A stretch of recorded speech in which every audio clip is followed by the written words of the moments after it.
There's been clamoring by America that they are killing Christians in Nigeria. Okay, it is not innocent. It is not innocent. When Goodluck Jonathan was in power, Nigeria needed to buy certain things to use in fighting that battle. The one who blocked us was America. We got machineries from a country, I don't want to mention that country, that was busy and they were having victories in Sambisa, other places. The one who asked them to be sacked later was America. They are showing interest because they know that will divide the country.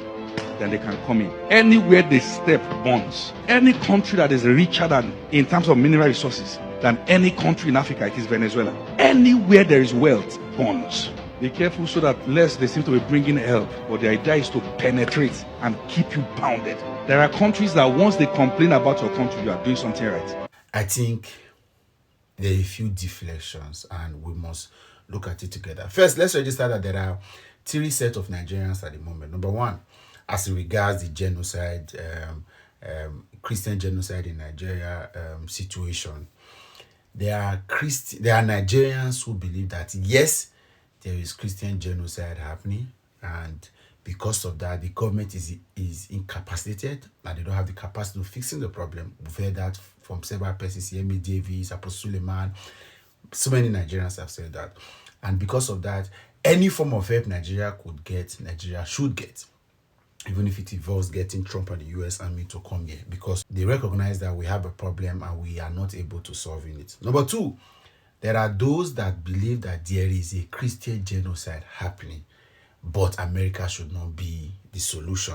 Trump or military intervention from other countries should not be, because they can be interior and ulterior motives. Three, there are people that believe that there is no genocide. It is just escalated insecurity issues. I was watching a video of people saying there are shootings in New York, there are stabbings in the UK and all of that. So they equate all of that to what is happening. So for Femi Lazarus and a few other persons, I think I've also been able to read Charles Awuzie's post in recent time. Yes, there is an ongoing onslaught against Christianity, but America should not be the solution. And that is where it stands. So, except I'm proving otherwise, except there is any other evidence to proving otherwise, I think that is where it stands. Unfortunately, the information he shared that has gone viral didn't create that kind of balance to make it clear that I agree that there is something happening, that there is a jihadist situation, that there is a Islamic militia going around and terrorizing Christianity. And I've also watched videos of him sharing his own experiences personally and even with friends and family of how churches and all of that. I just watched Ibedamina also talking. You never could tell. Ibedamina story happened in the 80s. So there has been a perpetual move and it is escalating. And like Ibedamina said it, we need to start to do something very fast because it's moving. Yemi Davis even made it even more scary to say Southwest should prepare. And these videos, I'm going to try to share them. If I have not shared them, if you're watching this video, go on my page. I'm taking my time to show all of those videos. So he believes that there is, but America should not be. And the point he made here in this video, where he said that there is always an economic war, there is no religious, it's always economic.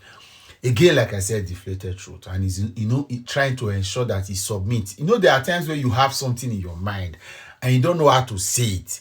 Or you just look for how to. I would have advised that Femi Lazarus would have made the proper balance. And it's okay to choose that Nigerians should remain sovereign even though we have problems. But where the problem lies, and this is where Femi Lazarus and a lot of other travelers on this journey do not recognize, is the fact that whenever you take this stand, you create excuses for the government. And let me tell you how it is. Prior to 2015, Bola Ahmed Tinubu, Oyegu, the former governor, Dike Oyegu, former governor of Edo State, former APC national chairman, Muhammadu Buhari, and a lot of other people, the APC, everybody, of course, went on to America to call for help.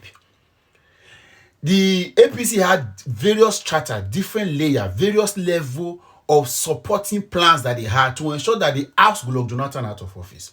From media propaganda to exposing corruption to attacks to heightening the security, all of them, including preparing for a reactive measure just in case Goodluck Jonathan doesn't agree and doesn't step down should all of these tactics had worked and he had lost the election. including preparing. They went on to that, they prepared to that extent. Unfortunately, Goodluck Jonathan stepped down from office and congratulated them and gave them power. So 10 years later, these guys have not been able to solve the problem. Yet, they are not calling for help. I want to check. When Tinubu went on to build or renew bilateral relationship with France, what was he seeking support from? Because, of course, we can recognize now that this has continued non-stop for years. It means that the government doesn't have the capacity to fixing the problem. When you do not have powers to fix a problem, what are you supposed to do? Call for help. What kind of help is Nigeria calling?